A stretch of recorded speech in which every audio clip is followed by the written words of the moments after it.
In Minnesota, the focus remains on the killing of Philando Castile, despite the Dallas shootings.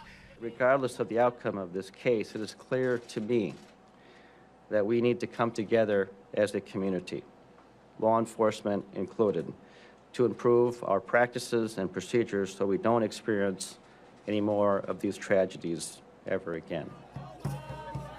But what's been striking about the demonstrations that followed Castile's death is how much the community has come together.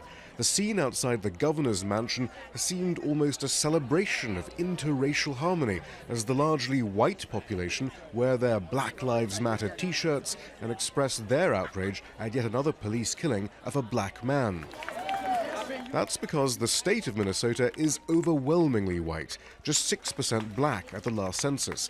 But it's also consistently rated as one of the most liberal, progressive states in the US.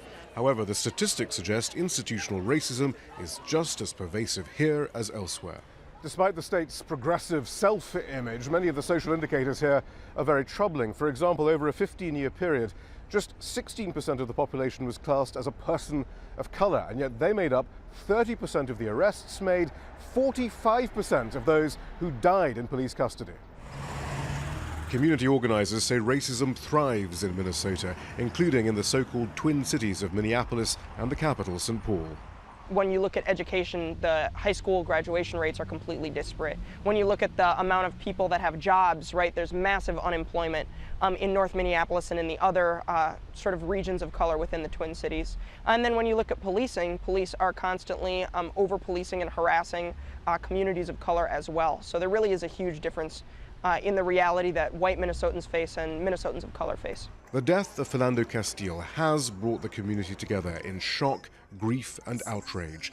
But Minnesota will have to live up to its progressive reputation if it's to satisfy the intensifying demands for police accountability and an end to structural racism. Shihab Rattansi, Al Jazeera, the Twin Cities, Minnesota.